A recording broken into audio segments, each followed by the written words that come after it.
പരിശുദ്ധ തൃത്വത്തിന് മഹത്വം. കാൽവറിയിലൂടെ നമ്മെ അത്യധികം സ്നേഹിച്ച പിതാവായ ദൈവത്തിന് സ്തോത്രം.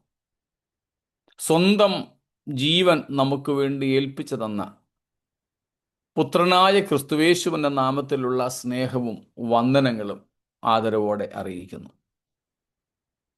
ബഹുമാന്യരായ കർത്താവിൻ്റെ ദാസന്മാരോടും മാതാപിതാക്കളോടും ഏറെ ആദരണീയരായ വാത്സല്യ സഹോദരങ്ങളോടും ചേർന്ന് നമുക്കൊരുമിച്ച് ഇന്നും കർത്താവിൻ്റെ പാദങ്ങളിൽ തിരുവെഴുത്തുകളുമായിട്ട് ആയിരിക്കാൻ കൃപ ചെയ്യുന്നതിനായിട്ട് സ്തോത്രം. തിരുവെഴുത്തുകളുമായി തിരുപ്പാദങ്ങളിലിരിപ്പാൻ അവിടുന്ന് നമുക്ക് കൃപ ചെയ്തല്ലോ, സ്തോത്രം. നമ്മിൽ ചിലര് രാത്രി ഉറങ്ങി പ്രഭാതത്തിൽ ഉണർന്ന് വന്നിരിക്കുന്നു. മറ്റു ചിലര് പകലത്തെ അധ്വാനത്തിന് ശേഷം വിശ്രമിക്കേണ്ട സമയത്ത് ആ സമയം കൂടെ വെട്ടിച്ചുരുക്കി ദൈവസന്നിധിയിലേക്ക് കടന്നു വന്നിരിക്കുന്നു. എല്ലാവരെയും ദൈവം അനുഗ്രഹിക്കട്ടെ, പ്രതിഫലങ്ങൾ തരട്ടെ. നമ്മൾ ഇടയ്ക്കിടയ്ക്ക് പറയുന്നത് പോലെ ഈ കൂടിവരവൊക്കെ നമുക്ക് കർത്താവിനെ കൂടുതൽ അറിയുന്നതിനും അടുത്തു ചെന്ന് അനുഗമിക്കുന്നതിനും ഹൃദ്യമായി കൂടുതലായിട്ട് അവനെ സ്നേഹിക്കുന്നതിനും കാരണമാകട്ടെ. ദൈവത്തിന് സ്തോത്രം. വളരെ പ്രാർത്ഥനയോടും ഏകാഗ്രതയോടും കൂടെ എബ്രായ ലേഖനം 2-ാം അധ്യായത്തിലേക്ക് നമ്മുടെ ശ്രദ്ധയെ തിരിക്കാം. ഒരിക്കൽ കൂടെ നമുക്കതിൻ്റെ 2, 3, 4 വാക്യങ്ങൾ, അല്ലെങ്കിൽ 1 മുതൽ തന്നെ വായിച്ചോളൂ. 2-ാം അധ്യായം 1 തൊട്ട് 4 വരെ. അതുകൊണ്ട് നാം വല്ലപ്പോഴും ഒഴുകിപ്പോകാതിരിക്കേണ്ടതിന് കേട്ടത് അധികം ശ്രദ്ധയോടെ കരുതിക്കൊള്ളുവാൻ ആവശ്യമാകുന്നു. ദൂതന്മാർ മുഖാന്തരം അരുളി ചെയ്ത വചനം സ്ഥിരമായിരിക്കുകയും ഓരോരോ ലംഘനത്തിനും അനുസരണക്കേടിനും ന്യായമായ പ്രതിഫലം ലഭിക്കുകയും ചെയ്തുവെങ്കിൽ കർത്താവ് താൻ പറഞ്ഞു തുടങ്ങിയതും ദൈവം അടയാളങ്ങളാലും അത്ഭുതങ്ങളാലും വിവിധ വീര്യപ്രവൃത്തികളാലും തന്റെ ഇഷ്ടപ്രകാരം പരിശുദ്ധാത്മാവിനെ നൽകിക്കൊണ്ടും സാക്ഷി നിന്നതും കേട്ടവർ നമുക്ക് ഉറപ്പിച്ചു തന്നതുമായ ഇത്ര വലിയ രക്ഷ നാം ഗണ്യമാക്കാതെ പോയാൽ എങ്ങനെ തെറ്റിയൊഴിയും? സ്തോത്രം.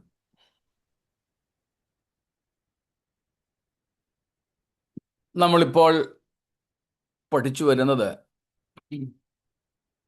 ഇത്ര വലിയ രക്ഷ, Christian salvation is far beyond our comprehension and our elaboration or description. നമുക്ക് വിവരിപ്പാൻ കഴിയുന്നതിനും ഗ്രഹിപ്പാൻ കഴിയുന്നതിനും അതീതമായ വലിയ രക്ഷയാണ് വേദപുസ്തകം മനുഷ്യന് വാഗ്ദത്തം ചെയ്യുന്നത്.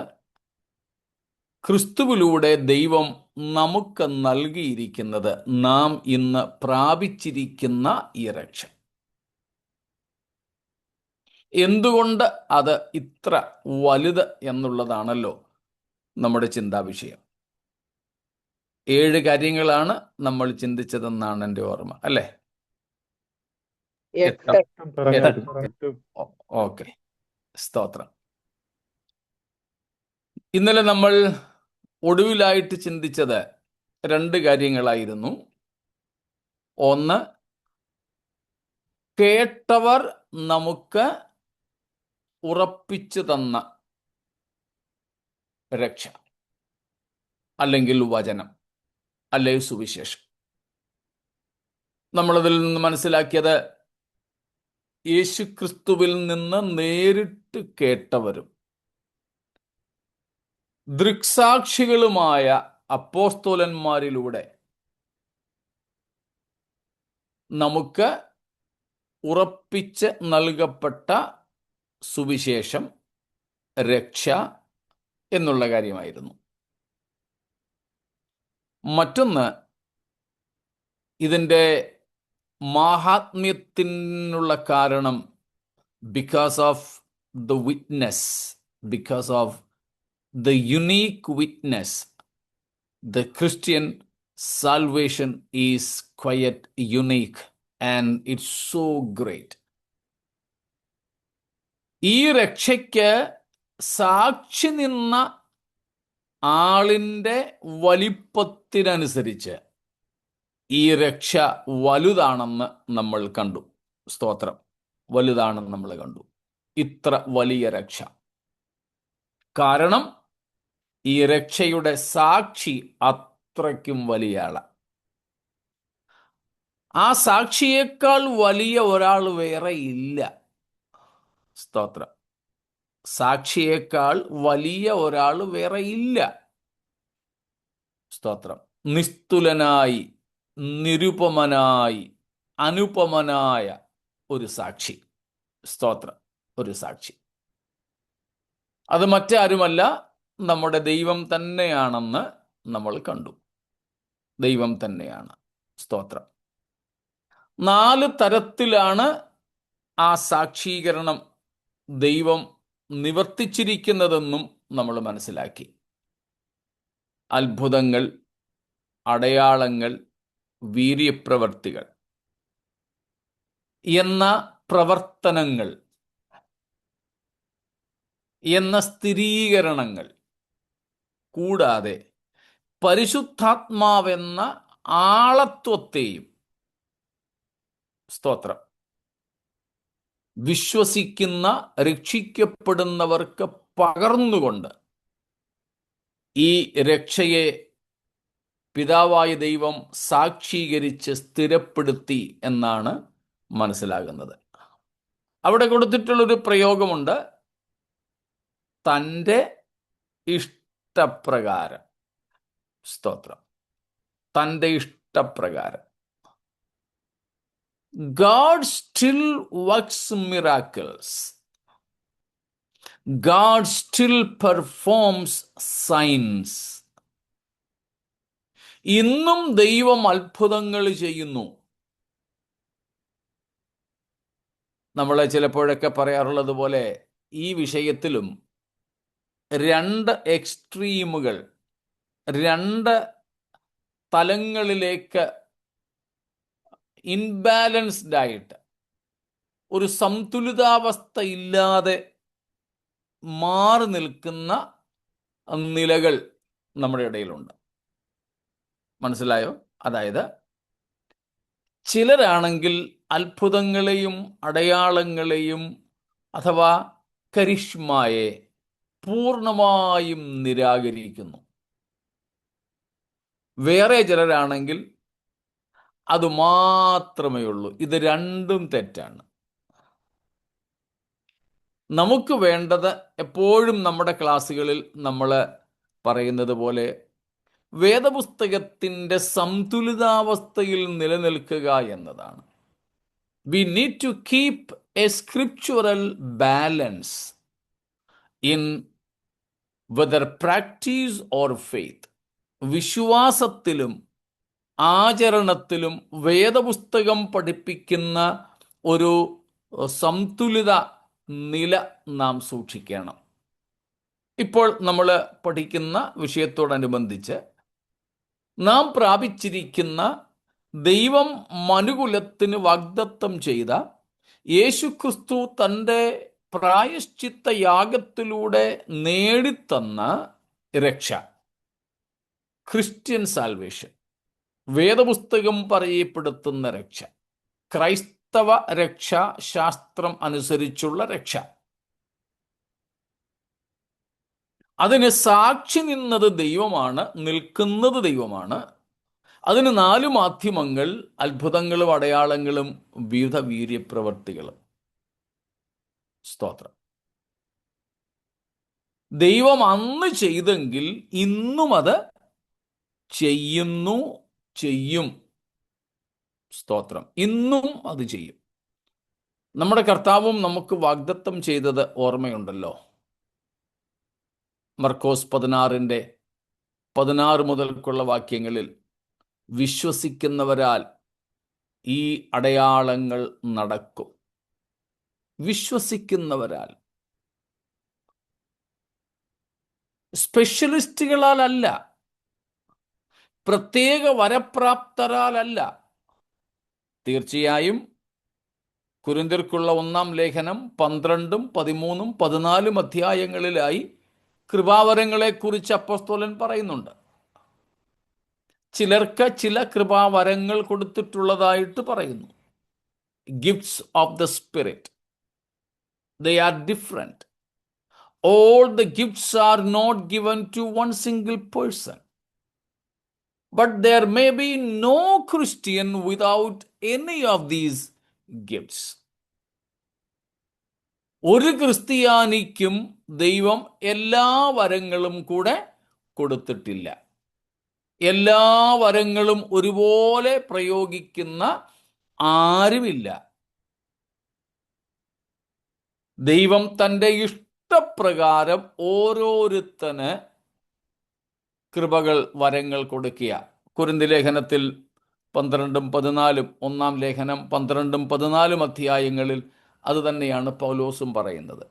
അതേ കാര്യം ഇവിടെ എബ്രായർ 2-ന്റെ 3, 4 വാക്യങ്ങളിലും പറഞ്ഞിരിക്കുന്നു. ദൈവം തൻ്റെ ഇഷ്ടപ്രകാരം പരിശുദ്ധാത്മാവിനെ നൽകിക്കൊണ്ടും. അപ്പോൾ കൃപകളും വരങ്ങളും ആത്മപ്രവർത്തനങ്ങളും ഇന്നും ഉണ്ട്. സ്തോത്രം. പരിശുദ്ധാത്മ പ്രവർത്തനങ്ങൾ, അത്ഭുതങ്ങൾ, അടയാളങ്ങൾ, വിവിധ വീര്യപ്രവർത്തികൾ നിന്നുപോയിട്ടില്ല. അവ ഇന്നും സ്റ്റിൽ ദേ ആർ ഓപ്പറേഷണൽ. പക്ഷെ ഓൾ ഞാൻ these gifts are still operational. ഒന്ന് ഇടയ്ക്ക് കയറി പറഞ്ഞോട്ടെ. ഇപ്പൊ ഭാഷ പറഞ്ഞതിന്റെ പശ്ചാത്തലത്തിൽ തന്നെ ഞങ്ങൾക്ക് ഇവിടെ ഒരു പുതുതായിട്ട് വരുന്ന ഒരു വിശ്വാസിയുണ്ട്, ഇവിടുത്തുകാര്. അവർ സ്നാനപ്പെട്ടിട്ടുമില്ല, പക്ഷെ സ്നാനപ്പെടാൻ തയ്യാറായിരിക്കുന്നതാണ്. അവർക്ക് അവരുടെ മകൻ ഇത് പോൾട്രി ഫാം ആരംഭിച്ചു. നാടൻ കോഴികളാണ്, 2000 കോഴികളെ അവരവിടെ വളർത്തുന്നു. ഈ കഴിഞ്ഞിടയ്ക്ക് വൈറസ് വന്നിട്ട് ഒരു 200 കോഴി ഒന്നിച്ചങ്ങ് ചത്തു. അപ്പൊ അവർ വിശ്വാസത്തോടെ പറഞ്ഞു ഒന്ന് പ്രാർത്ഥിക്കണം അതിന് വേണ്ടി. അപ്പൊ ഞാനത് അവരോട് പറഞ്ഞു, നിങ്ങളൊരു കാര്യം ചെയ്യും, നിങ്ങളവിടെ മകനും നിങ്ങളും കൂടെ പോയി അവിടെ നിന്നിട്ട് ദൈവത്തോട് പ്രാർത്ഥിക്കാൻ പറഞ്ഞു. അവരവിടെ ചെന്നതിന് ശേഷം ഞങ്ങളെ കൂടെ വിളിച്ചിട്ട് പ്രാർത്ഥിച്ചു. അതിനുശേഷം ഒരു കോഴി പോലും ചത്തില്ല. പക്ഷെ ഡോക്ടർ പറഞ്ഞത് ഇതിനെക്കുറിച്ച് ഒരു ഗ്യാരണ്ടി ഇല്ല, ഒരെണ്ണം പോലും ശേഷിക്കുമെന്ന് അറിയത്തില്ലെന്നാണ് പറഞ്ഞത്. പക്ഷെ ഒരു കോഴി പോലും ചത്തില്ല. അപ്പൊ ഞാൻ പറഞ്ഞത് നിസ്സാരം നമുക്ക് തോന്നുമെങ്കിലും പാഷ പറഞ്ഞാൽ ഇപ്പം തന്നെ പറഞ്ഞ പോലെ തന്നെ പുതിയ വിശ്വാസിയാ, എന്നിരുന്നാൽ പോലും ഓരോ വിശ്വാസത്തിന്മേൽ ദൈവം പ്രവർത്തിച്ചു. തീർച്ചയായിട്ടും, പ്രൈസ് ലോർഡ്. തീർച്ചയായിട്ടും. Thank you pastor. ദൈവം ഇന്നും പ്രവർത്തിക്കുന്നു. ഇപ്പം നമ്മളിപ്പം വിചാരിക്കും സുവിശേഷം കോഴിക്ക് വേണ്ടിയാണോ? ഇത് ദൈവം കോഴിക്ക് വേണ്ടി ചെയ്തതല്ല, അതിൻ്റെ ഉടമസ്ഥരായ ആ സഹോദരങ്ങളുടെ വിശ്വാസത്തിൻ്റെ സ്ഥിരതയ്ക്ക് വേണ്ടി ചെയ്തതാണ്. നമ്മൾ പറയുന്ന വചനം സത്യമാണെന്ന് തെളിയിക്കാൻ. അത് നാളെ സംഭവിക്കണം എന്നില്ല, ഇന്നത് കർത്താവ് ചെയ്തു. അതുകൊണ്ട് അവിടെ പറഞ്ഞിരിക്കുന്നത്, എടുത്തു പറഞ്ഞിരിക്കുന്നത്, ദൈവം തൻ്റെ ഇഷ്ടപ്രകാരം, അല്ലേ? അങ്ങനല്ലേ കൊടുത്തിരിക്കുന്നത്? ദൈവം തൻ്റെ ഇഷ്ടപ്രകാരം. ഇഷ്ടപ്രകാരം ദൈവത്തിൻ്റെ ഇഷ്ടമാണ്. അവിടെയും the sovereign will is of God. നമ്മൾ പറയുന്നതനുസരിച്ചല്ല പ്രവർത്തിക്കുന്നത്, നമ്മൾ ആഗ്രഹിക്കുന്നതനുസരിച്ചുമല്ല പ്രവർത്തിക്കുന്നത്. ദൈവം ഇഷ്ടപ്പെടുന്നത് പോലെയാ, ദൈവം ആഗ്രഹിക്കുന്നത് പോലെയാ. സ്തോത്രം. ഇടയ്ക്കിടയ്ക്ക് എന്നെ വിളിക്കുന്ന ഒരു ഉത്തർപ്രദേശുകാരി സ്ത്രീ സഹോദരിയുണ്ട്. എനിക്ക് അവരുടെ പേരും ഒന്നും അറിയില്ല. എനിക്ക് തോന്നുന്നു അവർക്ക് എൻ്റെ പേരും അറിയത്തില്ല. ചിലപ്പോൾ വെളുപ്പിനെ വിളിക്കും, പല നമ്പറുകൾ അവർക്ക്. ഈ മിക്കവാറും ഒക്കെ ഇവര് ഒരു നമ്പർ കുറച്ച് ദിവസമേ സൂക്ഷിക്കാറുള്ളൂ.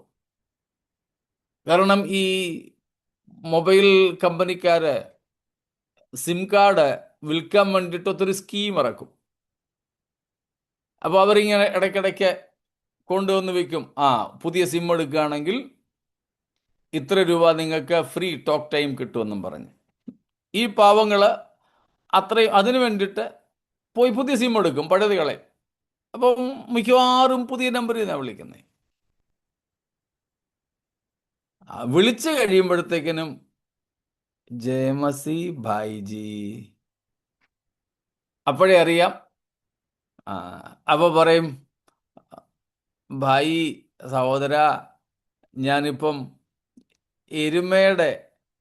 എരുമയെ കറക്കാൻ വേണ്ടിയിട്ട് വന്ന് ബക്കറ്റുമായിട്ടിരിക്കുക. എരുമ കറക്കാൻ സമ്മതിക്കുന്നില്ല, കുട്ടിയെ കുടിപ്പിക്കുന്നില്ല, ഒന്ന് പ്രാർത്ഥിക്കണേ. ചില സമയത്ത് ഭായിജി, ഞാനിപ്പം ഞങ്ങളുടെ കൃഷിഭൂമിയിലാണ്, ഞങ്ങളുടെ ഗോതമ്പ് മുഴുവനും മുഞ്ഞ പിടിച്ചിരിക്കുക, കീടങ്ങൾ വന്നിരിക്കുക, ഇൻസെക്ട്സ്, ഒന്ന് പ്രാർത്ഥിക്കണേ. ഞാനിപ്പം ആ എന്താണ് പറയുന്നത്, ഗോതമ്പയിൽ അല്ലെങ്കിൽ ചിലപ്പം കടല അല്ലെങ്കിൽ ചിലപ്പം വേറെ എന്തെങ്കിലും കൃഷിയാ, ഞാൻ അതേൽ ഇങ്ങനെ തൊട്ടുകൊണ്ടിരിക്കുക, ഒന്ന് പ്രാർത്ഥിച്ചേക്കണേ. ഇതേ സഹോദരി ഒരിക്കൽ ചൂട് സമയത്ത് ഏതാണ്ട് ഒരു രാത്രി 1:30 ആയപ്പോൾ എന്നെ വിളിച്ചു.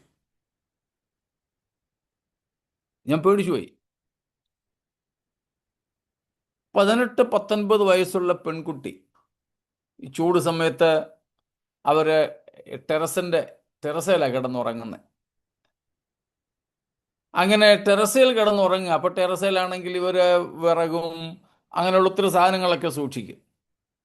അവിടെ കിടന്നുറങ്ങുന്ന വഴിക്ക് രാത്രിയിൽ ഈ കൊച്ചിനെ എന്തോ കടിച്ചു. ഭയങ്കര വേദന. പാമ്പാണോ തേളാണോ ഒരു പിടുത്തവും ഇല്ല. ഭയങ്കര വേദന കൊണ്ട് കൊച്ചു കിടന്ന്, ഈ 18-19 വയസ്സുള്ള കുട്ടിയാ. സത്യത്തിൽ വിശ്വാസമൊക്കെ പറഞ്ഞ് ഞാൻ പേടിച്ചുപോയി. ഞാൻ പറഞ്ഞു, സിസ്റ്ററെ, ആരെയെങ്കിലും വിളിച്ച് അടുത്തുള്ള ആശുപത്രി കൊണ്ടുപോകും. എൻ്റെ ബലമായ സംശയം എന്തോ വിഷപ്പാമ്പോ മറ്റോ കടിച്ചതാ. അന്ന് രാത്രി എനിക്ക് ഉറങ്ങാൻ പറ്റിയില്ല. പറഞ്ഞു, വേണ്ട ഭായിജി, ഒന്ന് പ്രാർത്ഥിച്ചാൽ മതി, ദൈവം സൗഖ്യമാക്കും. അപ്പം എരുമയെ കറക്കാനായാലും എരുമക്കുട്ടിയെ പാല് കുടിപ്പിക്കാനായാലും കൃഷിഭൂമിയിലെ കീടങ്ങളെ മാറ്റിക്കളയാനായാലും ഒക്കെ ഈ സാധുക്കള് വിശ്വാസത്തോടെ കർത്താവിലങ്ങ് ആശ്രയിക്കുക. അത് വിഷം തൊട്ടാലും, മനുഷ്യരെ പാമ്പ് കടിച്ചാലും, തേള് കടിച്ചാലും, ഗോതമ്പും അരിയുമൊക്കെ കീടം കടിച്ചു പോയാലും എല്ലാം ഇവരുടെ വിശ്വാസം ഒരുപോലെയാണ്. ഇത് രക്ഷിക്കുന്ന വിശ്വാസമല്ല കേട്ടോ. പക്ഷേ യേശു ദൈവമാണെന്നുള്ളൊരു വിശ്വാസത്തിൽ ഞങ്ങളുടെ എല്ലാത്തിനും കർത്താവ് മതിയായവനാണെന്നും പറഞ്ഞ് ഇവരങ്ങ് അന്ധമായിട്ട് വിശ്വസിക്കുക. അന്ധവിശ്വാസമല്ല, അന്ധമായിട്ട് വിശ്വസിക്കുക. ദൈവം അവർക്ക് വേണ്ടി പ്രവർത്തിക്കുന്നു. ഇന്നും ദൈവം അത്ഭുതങ്ങളെ ചെയ്യുന്നു. ഇന്നും പണ്ട് മുദ്രാവാക്യം വിളിക്കുമായിരുന്നത് പോലെ യേശുക്രിസ്തു പാപികളെ രക്ഷിക്കുന്നു, യേശുക്രിസ്തു രോഗികളെ സൗഖ്യമാക്കുന്നു, യേശുക്രിസ്തു പിന്മാറ്റക്കാരെ മടക്കി വരുത്തുന്നു, യേശുക്രിസ്തു സമാധാനം നൽകുന്നു. സ്തോത്രം. യേശുക്രിസ്തു രാജാവായി മടങ്ങി വരുന്നു. ഇതൊക്കെ മുദ്രാവാക്യങ്ങളാണ്, പണ്ട് വിളിക്കുമായിരുന്ന. ഇപ്പോൾ അതൊക്കെ ഉണ്ടോയെന്ന് എനിക്ക് അറിഞ്ഞുകൂടാ കേരളത്തിൽ. എന്നതുപോലെ ഇന്നും യേശു എന്ത് ചെയ്യുന്നുണ്ട്? പാപികളെ രക്ഷിക്കുകയും രോഗികളെ സൗഖ്യമാക്കുകയും ഒക്കെ ചെയ്യുന്നു. ഏത് മാരക രോഗത്തെയും മാറ്റാൻ നമ്മുടെ ദൈവത്തിന് ഇന്നും കഴിയും. അത്ഭുത രോഗസൗഖ്യം ഇന്നും ദൈവം വരുത്തുന്നു. ഞങ്ങൾ അനുഭവിക്കുന്നവരാണ്. ഞാൻ കുടുംബമായിട്ട് അനുഭവിക്കുന്നവനാ. പക്ഷേ അവിടെ ഒരു വ്യവസ്ഥയുണ്ട്. എന്താ വ്യവസ്ഥ? ദൈവം തൻ്റെ ഇഷ്ടപ്രകാരം, ദൈവം തൻ്റെ ഹിതമനുസരിച്ച്. അപ്പോൾ അതിന് നമ്മൾ അടിവരയിട്ടോണം. നമ്മുടെ ഇഷ്ടമനുസരിച്ചല്ല, നമ്മുടെ താല്പര്യങ്ങൾക്കനുസരിച്ചല്ല. നമുക്ക് നമ്മുടെ ഇഷ്ടം ദൈവത്തോട് പറയാം, നമ്മുടെ ആഗ്രഹം ദൈവത്തോട് പറയാം. അതിനൊന്നും ഒരു തടസ്സവും ഇല്ല. അതൊന്നും വേദവിപരീതമല്ല. കർത്താവേ, അത്ഭുതങ്ങളെ ചെയ്യണമേ. കാരണം ദൈവം അത്ഭുതങ്ങളെ ചെയ്യുന്നവനാ. ഇന്നലെയും ഇന്നും എന്നേക്കും നമ്മുടെ കർത്താവ് അനന്യനാണ്, ഒരുപോലെയുള്ളവനാണ്. ദൈവത്തിൻ്റെ കൃപാവരങ്ങളൊന്നും നിലച്ചു പോയിട്ടില്ല. ഇന്നും അതെല്ലാം ഓപ്പറേഷണലാണ്. ഇന്നും അതെല്ലാം പ്രവർത്തിക്കുന്നു. ഇന്ന് പലരും, പെന്തക്കോസ്തിനകത്ത് തന്നെയുള്ള പലരും ഇതൊന്നും വിശ്വസിക്കുന്നവരല്ല. പക്ഷേ വേദപുസ്തകം പരിചയപ്പെടുത്തുന്ന ദൈവം ഇന്നും പ്രവർത്തന നിരതൻ തന്നെ. പക്ഷെ പ്രശ്നം എന്താ? ഈ രണ്ട് എക്സ്ട്രീമുകളിലേക്ക് പോകുന്നതാ. ഇതെല്ലാം നിന്നുപോയി, ഇതൊന്നും ഇന്നൊന്നും ഇല്ല, ശാന്തമായിട്ട് ഇങ്ങനെ ഇരിക്കുക എന്നൊക്കെയുള്ള ഒരു എക്സ്ട്രീം, അത് തെറ്റാണ്. അത് ദൈവത്തിൻ്റെ പ്രവർത്തികളെ, ദൈവപ്രവർത്തികളെ നിരാകരിക്കലാണ്. അത് സംഭവിച്ചുകൂടാ. ഇതിനേക്കാൾ കൂടുതൽ നമ്മുടെ ഇടയിൽ നടക്കുന്ന തെറ്റായ പ്രവണത ഇതേന്നും പറഞ്ഞങ്ങ് നടക്കുക. ഇതുമാത്രം വാ തുറന്നു പോയെങ്കിൽ പറയും, ഇന്ന് നീ വന്നതുപോലെയല്ല, ദൈവം ചലിക്കാൻ പോവുകയാ, ദൈവം ചലിപ്പിക്കാൻ പോവുകയാ. ഇപ്പം ജനറൽ കൺവെൻഷനുകളുടെ കാലമാണ്. ഓരോ ആഴ്ച നീണ്ടു നിൽക്കുന്ന ജനറൽ കൺവെൻഷനുകളാണ്. 6 ദിവസവും 7 ദിവസവും 8 ദിവസവും നിൽക്കുന്നതുണ്ട്. ഈ 6ഉം 7ഉം 8ഉം ദിവസങ്ങൾ, അല്ലെ പോട്ടെ, ഒരാഴ്ച എന്ന് കൂട്ടിക്കൊള്ളൂ. ഒരാഴ്ച നീണ്ടു നിൽക്കുന്ന ഈ കൺവെൻഷനിലെ ഉദ്ഘാടന പ്രസംഗകൻ തുടങ്ങി, ഉദ്ഘാടകന് മുമ്പുള്ളതാണല്ലോ അധ്യക്ഷൻ. ആദ്യത്തെ ദിവസം, കൺവെൻഷന്റെ ആദ്യ യോഗത്തിന്റെ അധ്യക്ഷൻ തുടങ്ങി ഉള്ളവരൊക്കെ പറയുന്നതാണ്, ദൈവം ചില കെട്ടുകളെ പൊട്ടിച്ച് ചിലരെ സ്വതന്ത്രരാക്കി ചില അത്ഭുതങ്ങൾ ചെയ്യാൻ പോവുകയാണ്. ഉണ്ടല്ലോ ശൈലി. ഞാൻ ഈ ദിവസങ്ങളിൽ ശ്രദ്ധിക്കുന്നുണ്ടായിരുന്നു. 7ാമത്തെ ദിവസത്തെ പ്രസംഗകനും കയറി നിന്ന് ഇത് തന്നെയാ പറയുന്നത്. ഞാൻ ഇവിടെ ഇരുന്നുകൊണ്ട് ചോദിച്ചു, ഇപ്പൊ ഈ 6 ദിവസം പറഞ്ഞിട്ടും പൊട്ടിച്ചിട്ടും 3 പേര് വീതമാ കുറഞ്ഞ പക്ഷം ഒരു ദിവസം പൊട്ടിച്ചുകൊണ്ടിരുന്നേ. 3 സെഷൻ വീതമാണല്ലോ, അതുകൊണ്ടാണ് ഞാൻ പറഞ്ഞത്. പിന്നെ ആശംസ പ്രസംഗരൊക്കെ വേറെ. അപ്പം മെയിൻ പ്രധാനപ്പെട്ട 3 പേര് വീതം ഒരു ദിവസം കയറി നിന്ന് പൊട്ടിച്ചിട്ട് ഈ 6 ദിവസം കൊണ്ടും പൊട്ടാത്തത് ഇനി 7ാമത്തെ ദിവസം ഉണ്ടോ?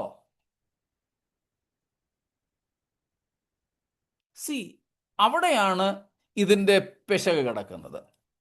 ഇത് രണ്ടും തെറ്റാ. ഇപ്പം യൂട്യൂബിലൊക്കെ ആണെങ്കിൽ ലൈവ് എന്നും പറഞ്ഞ് 24 മണിക്കൂറും ചിലരുടേതുണ്ട്. 24 മണിക്കൂറും ഇതുവരെ പൊട്ടാത്ത ചില കെട്ടുകളെ, നിന്റെ വാഗ്ദത്തങ്ങളെ കെട്ടിയിരിക്കുന്ന, നിന്റെ നന്മകളെ മുടക്കുന്ന, നിന്റെ തലമുറകളെ ബന്ധിക്കുന്ന, എന്നും ഇത് തന്നെ. ഈ ലൈവിൻ്റെയൊക്കെ താഴെ വന്നിട്ട് ആമീൻ ആമീൻ ഐ ക്ലെയിം ഇറ്റ് എന്നും പറയുന്നവർ ഒത്തിരി പേരുണ്ട്. അത് ഇവർക്കൊരാവേശമാണ്. ഈ 2 എക്സ്ട്രീമുകളിലേക്കും പോകുന്നത് വേദപുസ്തകത്തിൻ്റെ സന്തുലിതാവസ്ഥയെ വിട്ടുപോകുന്നതാണ്. പാടില്ല. അപ്പൊ നമുക്ക് വേണ്ട ബാലൻസ്ഡ് ആയിട്ടുള്ള ശരിയായ തരത്തിലെ നിലപാടെന്ന് പറയുന്നത്, ദൈവം ഇന്നും പണ്ടുകാലത്ത് ചെയ്തതൊക്കെയും ചെയ്യുവാൻ പ്രാപ്തനാണ്. പക്ഷേ ജനത്തിൻ്റെ ആവശ്യമനുസരിച്ചും ദൈവത്തിൻ്റെ ഇഷ്ടമനുസരിച്ചുമാണ് ദൈവപ്രവർത്തികൾ എന്ന് മാത്രം. സ്തോത്രം. ഇവിടെ നമ്മൾ വായിക്കുന്നു, പരിശുദ്ധാത്മാവിനെ നൽകിയത് പോലും ദൈവത്തിൻ്റെ ഇഷ്ടത്തിനനുസരിച്ചാണ്.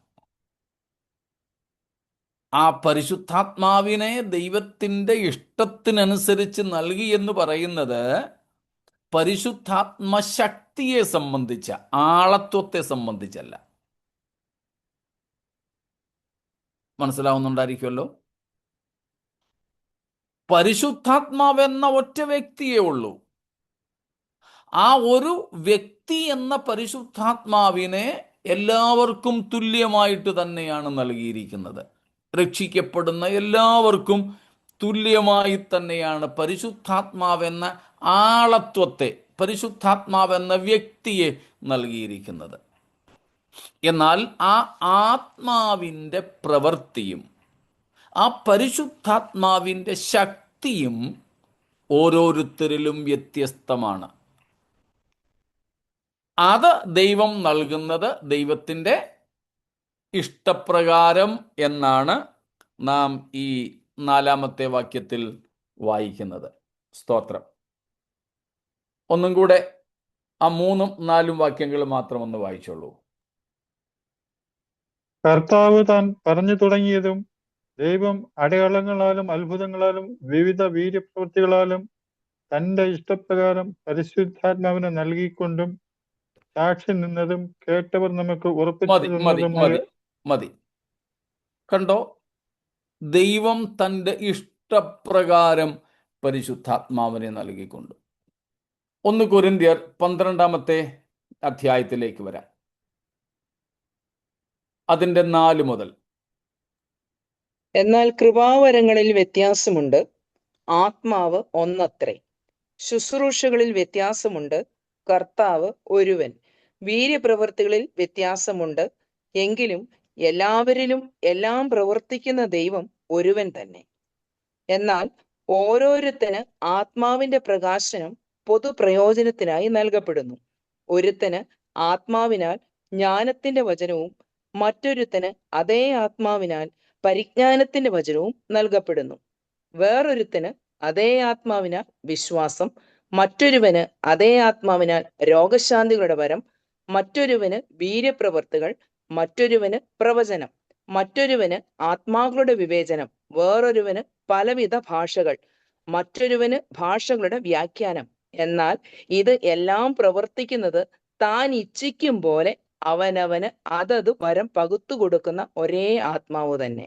കണ്ടോ, എബ്രായ ലേഖനത്തിൽ പറഞ്ഞ അതേ വിഷയമാണ് പൗലോസ്ലീഹ കൃപാവരങ്ങളെക്കുറിച്ച് പറയുന്ന ഈ 1 കൊരിന്ത്യർ 12-ാമത്തെ അധ്യായത്തിൽ 4 മുതൽക്കുള്ള വാക്യങ്ങളിൽ പറഞ്ഞത്.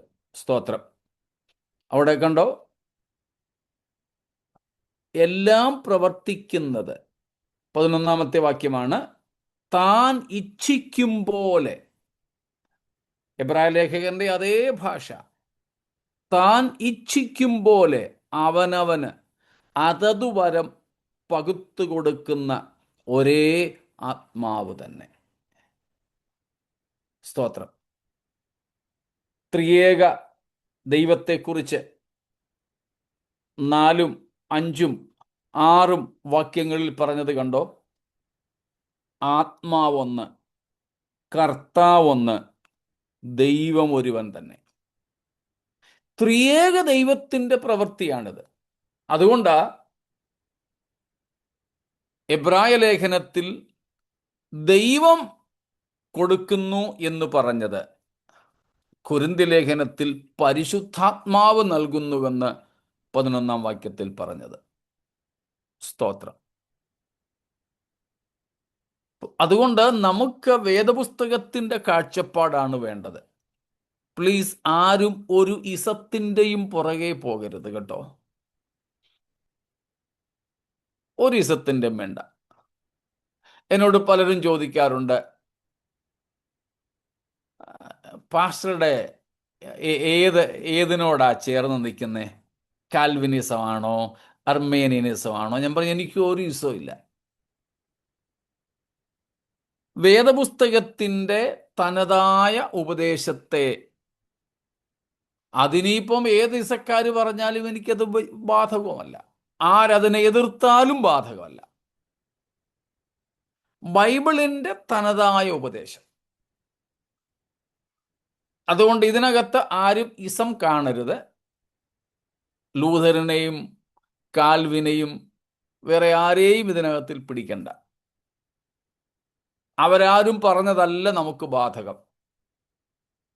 നമുക്ക് വേദപുസ്തകത്തിൻ്റെ തെളിഞ്ഞു കിടക്കുന്ന ഉപദേശമുണ്ട്, അതുമാത്രം മതി. അതാണ് നമ്മളിപ്പോൾ നോക്കുന്നത്. ദൈവം ഇന്നും അത്ഭുതങ്ങളെ ചെയ്യുന്നു. അത് രോഗസൗഖ്യങ്ങളാകാം, അത് മാനസാന്തരങ്ങളാകാം, നിയമതലങ്ങളിലുള്ള സർക്കാരുകളിലുള്ള രാജ്യങ്ങളുടെ നിയമങ്ങളിലുള്ള ദൈവപ്രവൃത്തികളാകാം. ഈ അത്ഭുതമെന്ന് പറയുമ്പം ജീവിതത്തിലെ പ്രശ്നം മാറുന്നതും രോഗം മാറുന്നതും മാത്രമായിട്ട് ആരും കാണരുത്. സ്തോത്രം. നമ്മുടെ പ്രശ്നങ്ങൾ ഒരു എക്സ്ട്രീമിലേക്ക്, ഒരു വശത്തേക്ക് ഇങ്ങനെ ചരിഞ്ഞങ്ങ് പോയിട്ട് അത്ഭുതം അത്ഭുതം അത്ഭുതം വിടുതൽ എന്നൊക്കെ പറഞ്ഞാൽ ഈ ശരീരത്തിൽ മാത്രം ഒതുങ്ങി നിൽക്കുന്ന കാര്യങ്ങളാകും. അതല്ല. സ്തോത്രം.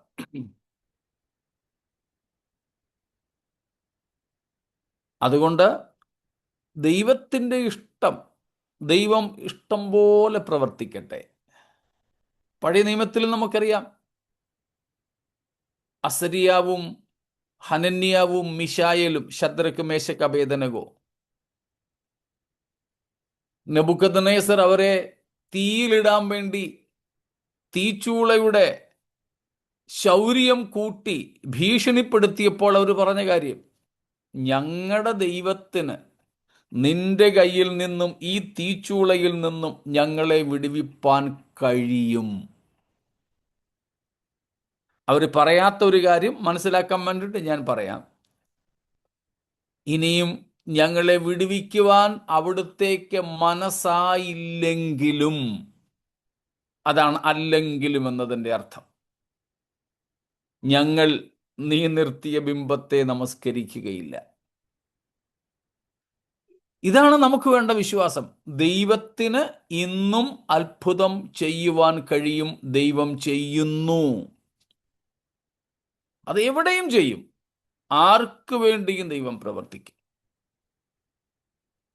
സ്തോത്രം. ആർക്കു വേണ്ടിയും പ്രവർത്തിക്കും. അത്ഭുതകരമായി ദൈവം പ്രവർത്തിക്കും. അത് ചിലപ്പോൾ മരുന്നെടുത്താലും പ്രവർത്തിക്കും, മരുന്നെടുത്തില്ലെങ്കിലും പ്രവർത്തിക്കും.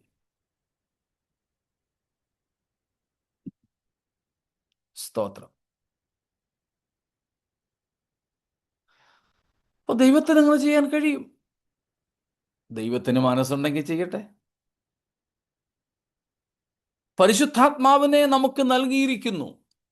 എന്നാൽ ആത്മാവിൻ്റെ വരങ്ങളും ശക്തിയും വ്യത്യസ്തമായിട്ടാണ്. നമുക്ക് ആത്മവരങ്ങൾക്കു വേണ്ടി വാഞ്ചിക്കാം, അതിനുവേണ്ടി പ്രാർത്ഥിക്കാം. ആത്മവരങ്ങൾക്ക് വേണ്ടി വാഞ്ചിക്കാം, ആഗ്രഹിക്കാം, അതിനുവേണ്ടി നമുക്ക് പ്രാർത്ഥിക്കാം. ഈ 2 അധ്യായങ്ങളിൽ 1 കൊരിന്ത്യർ 12-ലും 14-ലും പൗലോസ്ലീഹ അതാണ് നമ്മോട് പറയുന്നത്. സ്തോത്രം. അതിശ്രേഷ്ഠ വരങ്ങളെ വാഞ്ചിപ്പീൻ. അതിനുവേണ്ടി നമുക്ക് വാഞ്ചയോടെ പ്രാർത്ഥിക്കാം. യേശു കർത്താവും പറഞ്ഞു, തന്നോട് യാചിക്കുന്നവർക്ക് പരിശുദ്ധാത്മാവിനെ എത്രയധികം. അവിടെയും പറയുന്നത് ആത്മശക്തിയുടെ അളവ, ആത്മ ആളത്വത്തിൻ്റെ അളവല്ല. ആത്മ ആളത്വം നമ്മിലേവരിലും ഒരുപോലെ തന്നെ. പക്ഷെ ആത്മപ്രവൃത്തിയും ആത്മാവിൻ്റെ വരങ്ങളും ആത്മശക്തിയുടെ പ്രദർശിതമായ രൂപങ്ങളും വ്യത്യസ്തമാണ്. സ്തോത്രം. വ്യത്യസ്തമാണ്. അപ്പൊ ഇങ്ങനെ ദൈവം സാക്ഷി നിന്ന് നമുക്ക് തന്നതാണ് രക്ഷ എന്നതുകൊണ്ട് ഈ രക്ഷ വലുതായിരിക്കുന്നു. വലിയ ദൈവം, പൗലോസിന്റെ ഭാഷയിൽ മഹാദൈവം, സാക്ഷി നിന്ന് തന്ന രക്ഷയായതുകൊണ്ട് ഈ രക്ഷ വലിയ രക്ഷയാണ്. സ്തോത്രം. വലിയ രക്ഷയാണ്. ഇത്രയും കാര്യങ്ങൾ വ്യക്തമാണല്ലോ. എന്തെങ്കിലും വിശദീകരണം വേണ്ട കാര്യങ്ങളുണ്ടോ?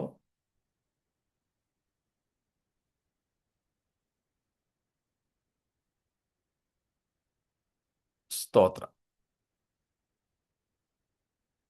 ശരി, ഒന്നുമില്ലെങ്കിൽ അടുത്തത്, ഈ രക്ഷ ഇത്ര വലിയ രക്ഷയായിരിക്കുന്നതിനുള്ള ഒൻപതാമത്തെ കാരണം. സ്തോത്രം. ഒൻപതാമത്തെ കാരണം. ചില കാര്യങ്ങൾ കൂടെ ഇന്നത്തെ എൻ്റെ ധ്യാനത്തിലും പഠനത്തിലും മനസ്സിലായത് നിങ്ങളോട് പങ്കുവയ്ക്കുവാനാണ് ഞാൻ ആഗ്രഹിക്കുന്നത്. ഇന്നുകൊണ്ട് ആ ഭാഗം നിർത്താമെന്ന് കരുതിയെങ്കിലും വേറെ ചില കാര്യങ്ങൾ കൂടെ ഓർപ്പിക്കുവാനായിട്ട് താല്പര്യപ്പെടുന്നു. അതിലൊന്ന്, ഒൻപതാമത്തേതായിട്ട് നമ്മൾ ചിന്തിക്കുന്നത്, this salvation is so great because the consequences of neglecting this salvation is so terrible.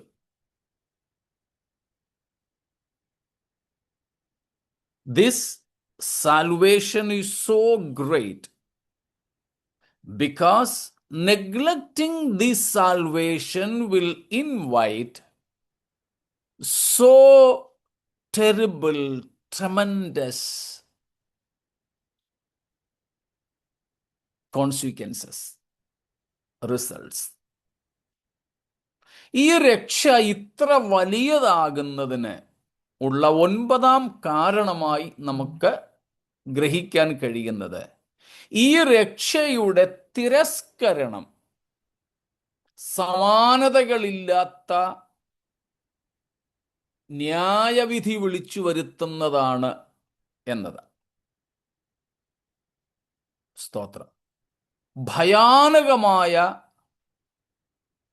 പ്രതിഫലനങ്ങൾ ഉളവാക്കുന്നു ഈ രക്ഷയുടെ തിരസ്കരണം.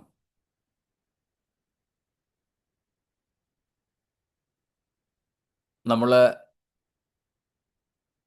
പറയാറുണ്ടല്ലോ, ഇപ്പോൾ ഇവിടെ ഇന്ത്യയിൽ നേരത്തേക്ക് ഒരു റെഡ് സിഗ്നൽ ജമ്പ് ചെയ്താൽ ഒരു വണ്ടി ഓടിക്കുന്നയാള് ഒരു ചുമല ലൈറ്റ് അവിടെ വണ്ടി നിർത്താതെ മുമ്പോട്ട് എടുത്തു പോയാൽ 200 രൂപ പിഴ അടയ്ക്കത്തുള്ളായിരുന്നു. 200 രൂപ. ഇപ്പോൾ അത് 1500 2000 രൂപയാണ്. അതുമാത്രമല്ല, 3 പ്രാവശ്യമോ മറ്റോ, കൃത്യമായിട്ട് എനിക്ക് ഓർമ്മയില്ല, 3 പ്രാവശ്യമോ മറ്റോ അങ്ങനെ സിഗ്നൽ ജമ്പിങ്ങിന് പിടിച്ചാൽ ലൈസൻസ് കുറച്ച് മാസങ്ങളിലേക്ക് സസ്പെൻഡ് ചെയ്യും. ചില പ്രാവശ്യം 2-3 പ്രാവശ്യം സസ്പെൻഡ് ചെയ്താൽ ലൈസൻസ് പിന്നെ ടെർമിനേറ്റ് ചെയ്യും, ലൈസൻസ് റദ്ദാക്കും. നേരത്തേക്ക് ഒരു റെഡ് സിഗ്നൽ നോക്കി വണ്ടിയൊന്നും വരുന്നില്ലെന്ന് കണ്ടാൽ അങ്ങ് എടുത്തുകൊണ്ട് പോയാൽ, നീ ക്യാമറ ഫോട്ടോ എടുത്താലും അല്ല പോലീസ് നേരെ നിന്ന് പിടിച്ചാലും 200 രൂപ കൊടുത്താൽ മതി, സാരമില്ല, നമുക്കൊരു അരമണിക്കൂർ ലാഭിക്കും. ചിലപ്പോൾ ഒരു ട്രെയിൻ പിടിക്കാൻ പോവാ, 200 രൂപ ഇവിടെ പോയാലും സാരമില്ല, റിസർവേഷൻ നഷ്ടപ്പെടാതെ ട്രെയിൻ പിടിക്കാൻ പറ്റും, പോകാൻ നോക്കുമായിരുന്നു. പക്ഷെ ഇപ്പോൾ ഈ നിയമം വളരെ കഠിനമായി തീർന്നിരിക്കുന്നു. ഇപ്പോൾ ഈ നിയമം വലുതായിട്ട് കാണുന്നു. കാര്യം എന്താ? ഇതിൻ്റെ ലംഘനത്തിന് ലഭിക്കുന്ന ശിക്ഷ കടുത്തതാണ്. അപ്പോൾ ഒരു വിഷയത്തിൻ്റെ, ഒരു നിയമത്തിൻ്റെ ലംഘനത്തിന് ലഭിക്കുന്ന ശിക്ഷ കടുത്തതാകും തോറും ആ നിയമവും അതിനനുസൃതമായി വലുതായി കണക്കാക്കപ്പെടുന്നു. ഇവിടെ രക്ഷയാണ് വിഷയം. ഈ രക്ഷയെ ഗണ്യമാക്കാതെ പോയാൽ എങ്ങനെ തെറ്റിയൊഴിയും എന്നാ കൊടുത്ത് പറഞ്ഞിരിക്കുന്നത്. എന്ന് വച്ചാൽ ഈ രക്ഷയെ നമ്മളങ്ങ് അവഗണിച്ചാൽ ലഭിക്കുവാനിരിക്കുന്ന പരിണിത ഫലം, ഉണ്ടാകുവാനിരിക്കുന്ന പരിണിത ഫലം അതികഠിനമാണ്, അതിതീവ്രമാണ്. സ്തോത്രം. അപ്പോൾ ഉണ്ടാകാനിരിക്കുന്ന ശിക്ഷാവിധിയുടെ തീവ്രത എത്രയും വലുതാണോ അതിനാനുപാതികമായി വലിയ രക്ഷയാണ് ദൈവം നമുക്ക് തന്നിരിക്കുന്നത്. സ്തോത്രം. ഈ രക്ഷയുടെ വലിപ്പം എത്രയാണെന്ന് മനസ്സിലാക്കണമെങ്കിൽ ശിക്ഷയുടെ കാഠിന്യം അല്ല, ശിക്ഷാവിധിയുടെ കാഠിന്യം നമ്മൾ മനസ്സിലാക്കണം. ശിക്ഷാവിധിയുടെ കാഠിന്യം നമുക്ക് ഊഹിക്കാവുന്നതാണോ? ഈ രക്ഷ നിരസിക്കുന്നതിനാൽ ലഭിക്കുന്ന ശിക്ഷാവിധിയെക്കുറിച്ച്? സ്തോത്രം. നമുക്ക് ഊഹിക്കാവുന്നതല്ല, അതിനതീതമാ, അതിനപ്പുറമാ, വിവരിക്കുവാൻ കഴിയുന്നതിനും അപ്പുറമാ. വേദപുസ്തക എഴുത്തുകാർക്കു പോലും ഗ്രഹിക്കുന്നതിനും വിവരിക്കുന്നതിനും അതീതമാണ് ഈ രക്ഷ നിരസിച്ചാൽ ഉളവാകുന്ന ശിക്ഷാവിധി. സ്തോത്രം. നമുക്കതുകൊണ്ട് അറിയാമല്ലോ, നമ്മളെ വെളിപ്പാട് പുസ്തകത്തിൽ ന്യായവിധികളെക്കുറിച്ച് പഠിച്ചതാ. ന്യായവിധികളെക്കുറിച്ച് പഠിച്ചപ്പോൾ നരകത്തെക്കുറിച്ച് പഠിച്ചു. വിശദമായിട്ട് നമ്മൾ ആ കാര്യങ്ങൾ പഠിച്ചതുകൊണ്ട് ഇവിടെ ആവർത്തിക്കേണ്ടതില്ല.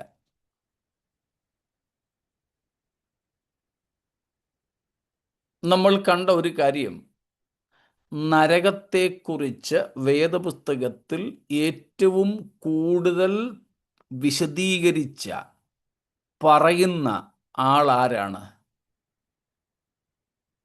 ഓർമ്മയുണ്ടാവുമല്ലോ, യേശുക്രിസ്തു തന്നെ. യേശു ക്രിസ്തു തന്നെ, ജീസസ് ക്രൈസ്റ്റ്. സ്തോത്രം. പൗലോസ് തുടങ്ങിയ അപ്പോസ്തോല വര്യന്മാരല്ല, കർത്താവിൻ്റെ കൂടെ നടന്ന പത്രോസും യോഹന്നാനും ഉൾപ്പെടെ ഉള്ള വേദപുസ്തക എഴുത്തുകാരേക്കാൾ അധികം അവരൊക്കെ എഴുതി തന്നിട്ടുണ്ടെങ്കിലും യേശുക്രിസ്തു പറഞ്ഞ കാര്യങ്ങളാണ് നമുക്ക് എഴുതി തന്നിട്ടുള്ളത്. പുതിയ നിയമത്തിലെ സുവിശേഷ ഗ്രന്ഥങ്ങളുടെ രചയിതാക്കൾ യേശുക്രിസ്തുവിൻ്റെ വാക്കുകളെയാണ് ഉദ്ധരിച്ചിരിക്കുന്നത്. കാരണം നരകത്തെക്കുറിച്ച്, അതിൻ്റെ ഭീകരതയെക്കുറിച്ച് അറിയാവുന്ന വേറെ ആരുമില്ല. പൗലോസ് അപ്പോസ്തലൻ പറയുന്നുണ്ട് 2 കൊരിന്ത്യർ 12-ാമത്തെ അധ്യായത്തിൽ, ക്രിസ്തുവിൽ ഞാൻ ഒരു മനുഷ്യനെ അറിയുന്നു, അവൻ 3-ാം സ്വർഗത്തോളം എടുക്കപ്പെട്ടു, ശരീരത്തോടെയോ അല്ലാതെയോ എന്ന് ഞാൻ അറിയുന്നില്ല. അവിടെ മനുഷ്യർക്ക് ഗ്രഹിക്കുവാനും ഉച്ചരിക്കുവാനും വിലക്കപ്പെട്ടിട്ടുള്ള വാക്കുകളെ കേട്ടു എന്നൊക്കെയാണ്. എന്ന് വെച്ചാൽ സ്വർഗത്തിൻ്റെ ഒരു ചെറിയ അനുഭവം പൗലോസ് അവിടെ പറയുന്ന ആ മനുഷ്യനുണ്ടായി. പൗലോസ് തന്നെയാകാനാ സാധ്യത. എന്നാൽ വേദപുസ്തകത്തിൽ വേറെ ഒരു മനുഷ്യനും, പ്രത്യേകിച്ച് എഴുത്തുകാരും, നരകത്തിൽ പോയ അനുഭവങ്ങളൊന്നും എഴുതി വച്ചിട്ടില്ല. യാതനാസ്ഥലത്തെ ഒരു ചെറിയ അനുഭവം, അതും പങ്കുവയ്ക്കുന്നത് നമ്മുടെ കർത്താവായ യേശു തന്നെയാണ്. ധനവാനും ലാസറും അവരുടെ ആ സംഭവകഥയിൽ അതും കർത്താവ് തന്നെയാണ് പറയുന്നത്. കാരണം നരകത്തിൽ നരകം ഇതുവരെ തുടങ്ങിയിട്ടില്ല. നമ്മൾ പഠിച്ചതാണല്ലോ, നരകത്തിൻ്റെ ഉദ്ഘാടനം ഇതുവരെ കഴിഞ്ഞിട്ടില്ല. യാതനാസ്ഥലം പ്രവർത്തനക്ഷമമാണ്. The place of tormentation is active, but not the hell. Not the hell. Because nobody is judged so far. Only after the final judgment, people will be put into the hell. Once someone goes into, there is no bail, no parole. And therefore, only after the final judgment, people will be sent to. അപ്പോൾ നരകം ഇതുവരെ തുടങ്ങിയിട്ടില്ല. യാതനാസ്ഥലം പ്രവർത്തനക്ഷമമാണ്. നാം അറിയുന്നത് പോലെ ക്രിസ്തുവിനെ കൂടാതെ മരിക്കുന്നവരുടെ എല്ലാം ആത്മാക്കൾ പണ്ടും ഇപ്പോഴും ചെന്നെത്തുന്നത് ഈ യാതനാസ്ഥലത്താണ്, പ്ലേസ് ഓഫ് ടോർമെന്റ്. വിശുദ്ധന്മാരാരും അവിടെ പോയി പ്രത്യേകിച്ച് അനുഭവങ്ങളുമായി തിരികെ വന്ന് ഒന്നും പറഞ്ഞിട്ടില്ല. പിന്നെ അതിനെക്കുറിച്ചുള്ള വലിയ വെളിപ്പാടുകളും ഒന്നും ബൈബിളിൽ ആർക്കും ലഭിച്ചിട്ടുമില്ല. അത്യാവശ്യം വേണ്ട കാര്യങ്ങളൊക്കെ പറഞ്ഞിട്ടുണ്ട്. എന്നാൽ അതും അധികവും ക്രിസ്തുനാഥൻ തന്നെയാണ് പറഞ്ഞിട്ടുള്ളത്. കർത്താവ് നരകത്തിൽ പോയതുകൊണ്ടല്ല ആ അനുഭവങ്ങൾ ഉള്ളത്, അവൻ നരകത്തിനും കർത്താവായതുകൊണ്ടാണ്. സ്തോത്രം. അപ്പം നരകത്തിൻ്റെ ഭീകരത, നരകത്തിൻ്റെ ബീഭത്സത, നരകത്തിൻ്റെ തീവ്രത, ഭയാനകത്വം നമുക്ക് മൊത്തമായിട്ടറിയില്ലെങ്കിലും കുറച്ചെങ്കിലും മനസ്സിലാക്കാൻ സാധിച്ചിട്ടുണ്ട്. അപ്പോൾ ഈ രക്ഷയെ നിരസിച്ചാൽ, ഈ രക്ഷകനെ നിരസിച്ചാൽ, രക്ഷയെയും രക്ഷകനെയും രണ്ടും ഒന്ന് തന്നെയാണെന്ന് നമ്മൾ പഠിച്ചതാണല്ലോ. ഈ രക്ഷയും രക്ഷകനെയും നിരസിച്ചാൽ ലഭിക്കുന്ന ശിക്ഷാവിധിയുടെ തീവ്രത മനുഷ്യന് ഗ്രഹിക്കാൻ കഴിയുന്നതിനും അതീതമാണ്. രാപ്പകലുകൾ നിത്യാഗ്നിയിൽ ദണ്ഡനം അനുഭവിക്കുന്ന അവസ്ഥ, നിത്യ ശിക്ഷാവിധി, നിത്യശിക്ഷാവിധി.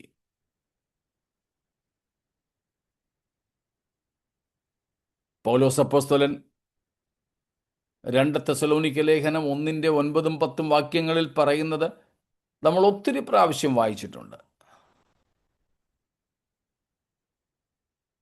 എടുത്തെങ്കിൽ ഒന്നും കൂടെ വായിച്ചോ, ഇല്ലെങ്കിൽ ഞാൻ പറഞ്ഞോളാം.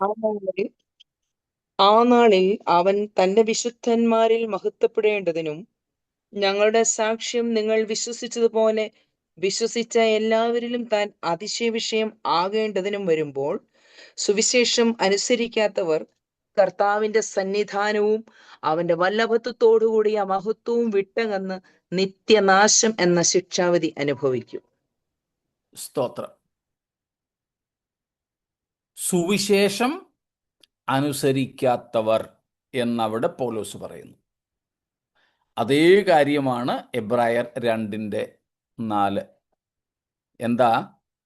ഇത്ര വലിയ രക്ഷയെ ഗണ്യമാക്കാതെ പോയാൽ. അർത്ഥം പൗലോസ് തെസ്സലോനിക്ക ലേഖനത്തിൽ പറഞ്ഞത് തന്നെ. എന്ത്? സുവിശേഷം അനുസരിക്കാതിരിക്കുക എന്ന് വെച്ചാൽ യേശുവിനെ കൈക്കൊള്ളാതിരിക്കുക, യേശുവിനെ തള്ളിക്കളയുക. സ്തോത്രം. അവർക്ക് എന്താ സംഭവിക്കാൻ പോകുന്നതെന്ന് 2 തലങ്ങളിൽ അവിടെ പറഞ്ഞിരിക്കുന്നു. നമുക്ക് പരിചയമുണ്ട്, ഒത്തിരി കേട്ടിട്ടുള്ളതാ. ഒന്ന്, പറഞ്ഞാട്ടെ, ഓർമ്മ കാണുമല്ലോ. ദൈവത്തോടു കൂടെയുള്ള നിത്യമായ കൂട്ടായ്മ നഷ്ടമാകുന്നു. നിത്യനാശത്തിലേക്ക്, നിത്യനാശം എന്ന ശിക്ഷാവിധി. നമ്മളതിനെ മറ്റൊരു രീതിയിൽ പറഞ്ഞിട്ടുണ്ടല്ലോ. ഏറ്റവും ഉത്കൃഷ്ടമായത് അവർക്ക് നിഷേധിക്കപ്പെടുന്നു, ഏറ്റവും ഹീനമായത് ലഭിക്കുകയും ചെയ്യുന്നു. ഏറ്റവും ഭീകരമായത് ദൈവത്തിൻ്റെ സാന്നിധ്യം ഇല്ലായ്മ, ദൈവസാന്നിധ്യം അനുഭവിപ്പാൻ കഴിയാതിരിക്കുന്ന അവസ്ഥ. സ്തോത്രം. ദൈവസാന്നിധ്യം എല്ലായിടത്തുമുണ്ട്. ആ അർത്ഥത്തിൽ നരകത്തിലും ദൈവസാന്നിധ്യമുണ്ട്. പക്ഷേ ഇവർക്ക്, അവിടെ തള്ളപ്പെടുന്നവർക്ക് ആ സാന്നിധ്യം അനുഭവിപ്പാനായിട്ട് കഴിയില്ല. നമ്മുടെ കർത്താവിൻ്റെ സന്നിധാനവും അവൻ്റെ വല്ലഭത്വത്തോടുകൂടിയ മഹത്വവും വിട്ടകന്ന്, രണ്ടാമത്തെ ഭാഗമാണ് നിത്യനാശം എന്ന ശിക്ഷാവിധി അനുഭവിക്കും. സ്തോത്രം. ഒരു കുഞ്ഞിനെ അതിൻ്റെ അമ്മയിൽ നിന്നും എടുത്തു മാറ്റുന്നത്രയും ആ കുഞ്ഞിനോട് ചെയ്യാവുന്ന വേറെ ദ്രോഹമില്ല. സ്തോത്രം. എനിക്ക് ഓർമ്മയുണ്ട്, 10, 14, 15 വയസ്സൊക്കെ ഉണ്ടായിരുന്ന സമയത്ത് ചിലപ്പോൾ എൻ്റെ അമ്മ, പ്രത്യേകിച്ചൊരു പ്രാവശ്യത്തേത് എനിക്ക് ഓർമ്മയുണ്ട്, എൻ്റെ പെങ്ങളന്ന് ആന്ധ്രയിലുണ്ട്. ഞാൻ 10ാം ക്ലാസ്സിലോ മറ്റോ പഠിക്കുന്ന സമയത്താണ്. കുറച്ച് ദിവസത്തേക്ക് എൻ്റെ മാതാവ് അമ്മാമ്മയുടെ അടുക്കലേക്ക് പോയി. എനിക്കിന്നും ആ ദിവസങ്ങൾ ഓർക്കാൻ ഇഷ്ടമില്ല. വീട്ടിൽ ബാക്കിയുള്ള എല്ലാവരും ഉണ്ട്, ആഹാരവും കാര്യങ്ങളും എല്ലാം അമ്മയുള്ളപ്പെടുത്തിയതുപോലെ തന്നെ. പക്ഷേ അമ്മച്ചി വീട്ടിലില്ല, അത്രേ ഉള്ളൂ. എനിക്കത് പറഞ്ഞറിയിക്കാൻ ഒക്കാത്ത തരം വേദനയാണ്.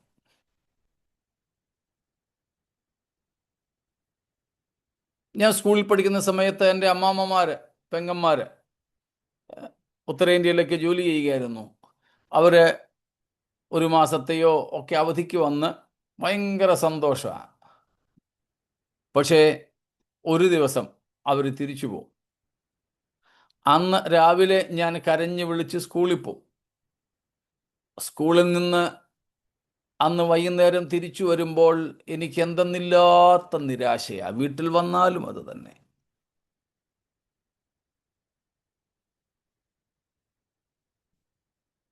ആശ്വാസം കൈക്കൊള്ളാൻ കഴിയാത്ത അവസ്ഥ. ഓർത്തു നോക്കിക്കേ, യോസേഫ് നഷ്ടപ്പെട്ട യാക്കോബിന്റെ സ്ഥിതി എന്തായിരുന്നെന്ന്. യോസേഫ് മരിച്ചെന്നായിരുന്നു കരുതിയത്. ഏതായാലും തൻ്റെ കൺമുൻപിൽ നിന്നും ആള് മറഞ്ഞു. ആ യാക്കോബിന്റെ അവസ്ഥ ഒന്ന് ചിന്തിച്ച് നോക്കിക്കേ. ഒടുവിൽ ബെന്യാമീനും കൂടെ നഷ്ടപ്പെട്ടപ്പോൾ അതിനേക്കാളിലും ഭയങ്കര തീവ്രമായ നിരാശയിൽ കൂപ്പുകുത്തുകയായിരിക്കും നരകവാസികൾ. സ്തോത്രം. നരകത്തെക്കുറിച്ചുള്ള പഠനം നമ്മൾ നടത്തിയത് കൊണ്ട് ആവർത്തിക്കുന്നില്ല. അപ്പോൾ ഈ രക്ഷ ഇത്ര വലിയതാണ് എന്ന് പറയാൻ 9ാമത്തെ കാരണം ഇതാ. ആ രക്ഷ നമുക്ക് ലഭിച്ചില്ലെങ്കിൽ, നാം രക്ഷിക്കപ്പെട്ടില്ലെങ്കിൽ, ആ രക്ഷയെ ഗണ്യമാക്കാത്തവർ, ആ രക്ഷയെ അവഗണിക്കുന്നവർ ചെന്നെത്തുന്ന അതിദാരുണമായ ശിക്ഷാവിധി, അതിഭീകരമായ പ്രതിഫലം അല്ലെങ്കിൽ പ്രത്യാഘാതങ്ങൾ. സ്തോത്രം. കർത്താവ് നമ്മെ അതിൽ നിന്നും വിടുവിച്ചതിനായിട്ട് സ്തോത്രം. Praise God. Capital punishment. ഇവിടെ ക്യാപിറ്റൽ പണിഷ്മെന്റ് ചിലപ്പം നിമിഷ നേരം കൊണ്ട് തീരും. ഒന്ന് വെടിവെക്കുകയോ, അമേരിക്കയിലേക്ക് പോലെയാണെങ്കിൽ വിഷം കുത്തിവെക്കുകയോ, തൂക്കിക്കൊല്ലുകയോ അല്പനിമിഷങ്ങൾ കൊണ്ട് തീരും. ഗൾഫ് കൺട്രീസിലാണെങ്കിൽ തലവെട്ടുക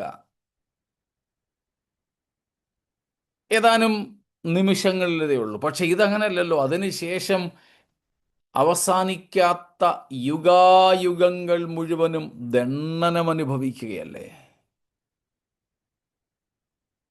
മാനസികമായിട്ടുള്ള പ്രയാസം, വൈകാരികമായിട്ടുള്ളത്, ശാരീരികമായിട്ടുള്ളത്. ആരോടെങ്കിലും ഒന്ന് പറയാനുണ്ടോ? ആരെയെങ്കിലും ഒന്ന് കാണാനുണ്ടോ? ഒന്നുമില്ല. കൂരിരുട്ടിൻ്റെ ചങ്ങലയിട്ട് കിടക്കുകയാ.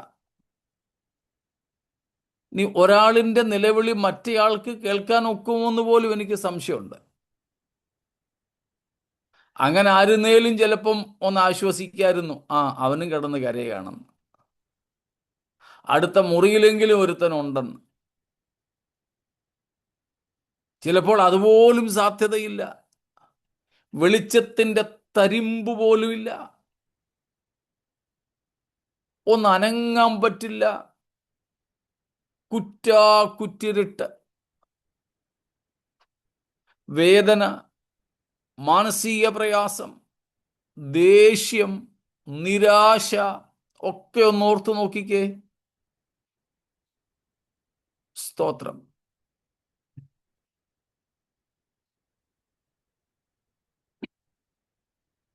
മുമ്പേ നമ്മൾ പറഞ്ഞതുപോലെ നമ്മൾ വണ്ടി ഓടിച്ചു പോകുമ്പോൾ യെല്ലോ ലൈറ്റായി, അങ്ങെടുത്തേക്കാവെന്ന് വിചാരിച്ച് എടുത്തു. അപ്പുറത്ത് ചെന്നപ്പോഴത്തേക്കിനും നമുക്ക് ടിക്കറ്റ് കിട്ടി, പോലീസ് പിടിച്ചു. അപ്പോൾ തന്നെ നമുക്കുണ്ടാകുന്ന നിരാശ, എടുക്കണ്ടായിരുന്നു, വരണ്ടായിരുന്നു. 45 സെക്കൻഡും കൂടെ ഒന്ന് നിന്നാ മതിയായിരുന്നു. പക്ഷെ എന്ത് ചെയ്യാനാ? സ്തോത്രം.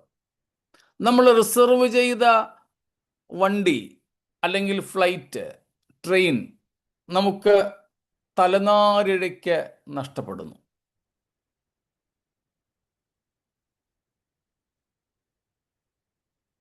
ഉണ്ടാകുന്ന നിരാശയൊന്ന് ഓർത്ത് നോക്കിക്കേ. സ്തോത്രം. അതും ചിലപ്പോൾ നമുക്ക് കിട്ടേണ്ടിയിരുന്ന വണ്ടി, എന്നാ സമയമുണ്ടല്ലോ, ഒരു ചായ കുടിക്കാമെന്ന് വിചാരിച്ച് ഒരു സിപ്പെടുക്കാൻ നിന്നതാ. എന്തോ ഒരു നിരാശയായിരിക്കും. ചിലപ്പോൾ മുടിയൊക്കെ ആൾക്കാർ പിച്ചിപ്പറിക്കും.